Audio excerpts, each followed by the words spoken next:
Write 5 minus 4x minus x squared in the form p minus bracket x plus q all squared. Hence write down the maximum value of 5 minus 4x minus x squared. So basically we can answer the last part if we can find the value of p. Right, so completing the square. When we got minus x squared, just rewrite it round to beginning as minus x squared minus 4x plus 5.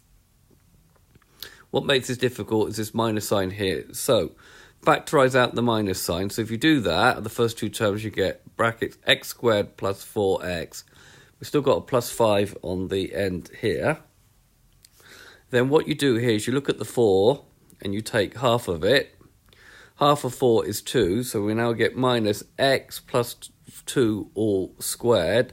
We've still got the plus 5, but in doing this, we've sort of taken something away, in fact, rather than added. So we've added in the minus sign and the 2 squared. Whatever the sign is here as well has also been added in. So minus 2 squared.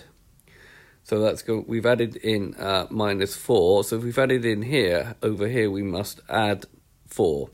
So this now becomes minus x plus 2 squared plus 9.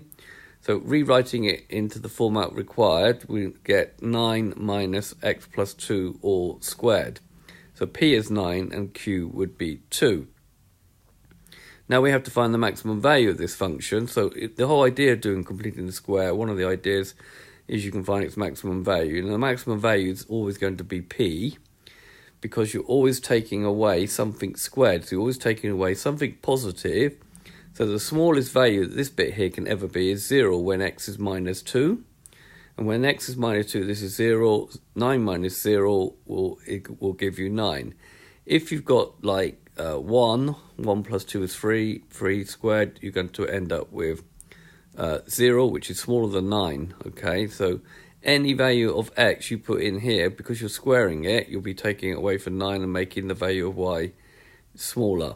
So the smallest value, the maximum value is 9 when x plus 2 is equal to 0, when x is equal to minus 2. So the answer to the second part is 9. Okay, so this has been a video to show you how to complete the square where the number in front of x squared is negative. I hope you've understood, and I thank you very much for watching.